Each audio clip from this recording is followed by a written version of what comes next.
What's good, everybody in the building, man? It's your boy Tony D2 Wild checking in once again, and we're back today with 5 of the most controversial sneaker releases of all time.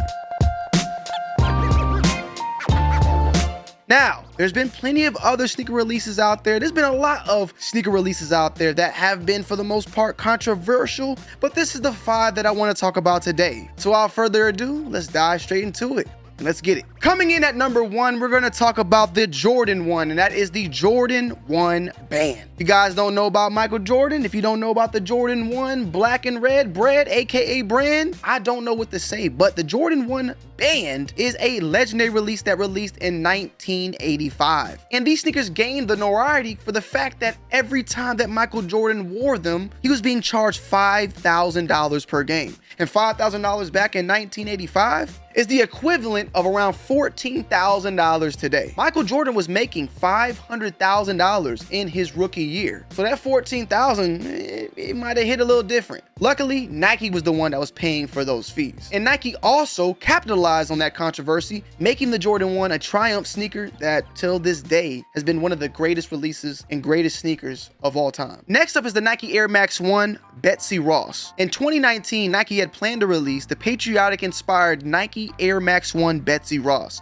which featured the 13-star flag on the back of the sneaker. However, the shoe was canceled. One of the athletes under Nike, Colin Kaepernick, took charge and spoke out against the sneaker on how the 13-star flag had been associated with time of slavery and oppression. This decision furthermore sparked debates about patriotism, historical symbols, and the responsibility of brands out there to navigate these sensitive issues. And the Betsy Ross Air Max 1 played a huge part of the ongoing dialogue surrounding the intersection of politics, social justice, and sneaker culture. People out there have been able to get their hands on this sneaker, and this sneaker right now is reselling for around $1,000 to $3,000 if you're able to get a pair because they never released. Coming in at number 3, and this one I really remember, this was a big one for me, and that is the Nike Air Yeezy 2 Red October. The shoe had been rumored to drop for quite some time now, but there was no actual release date for the Red October. The Yeezy 2 had dropped the pure platinums, the blinks, the previous one, the Yeezy 1s, had been garnering so much hype for the Yeezy brand under Nike. This is well before Adidas, of course. And in 2014, Nike finally dropped the highly anticipated Yeezy 2 Red October. It was extremely random, extremely hyped, and extremely limited. This is an actual shock drop that took place.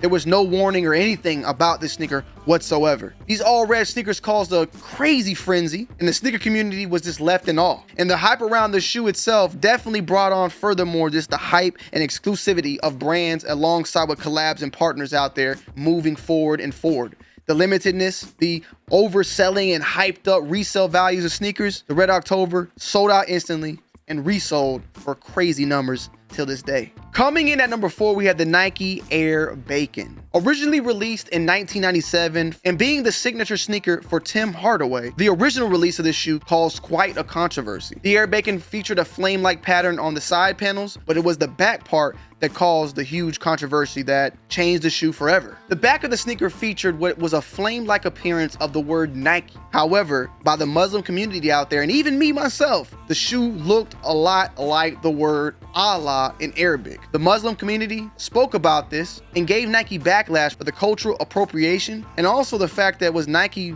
using this for commercial gain. With all this pressure coming to Nike, Nike was forced to change the logo to a regular Nike Air on the back once it was re-released. And luckily I got my pair with the new Nike Air on the back and not the original with the Nike that is shaped in a Allah Arabic type of text. It seems like Nike has a lot of controversy when it comes to these sneakers. However, coming in at number 1 to take the cake, in my opinion, as probably the worst and controversial sneaker of all time, the Adidas Jeremy Scott JS Roundhouse Handcuff. The handcuff was released in 2012 by Adidas and Jeremy Scott. And these sneakers featured a plastic chain that would wrap around the ankle of the user. While Adidas intended this to be for, I would say, a fashion type of representation or statement, the design faced backlash, and for the most part, I agree with it. The critics called this shoe a very tone-deaf and offensive resemblance of slavery as well as incarceration. And I mean, for the most part, the shoe itself just wasn't all that. But that ankle work was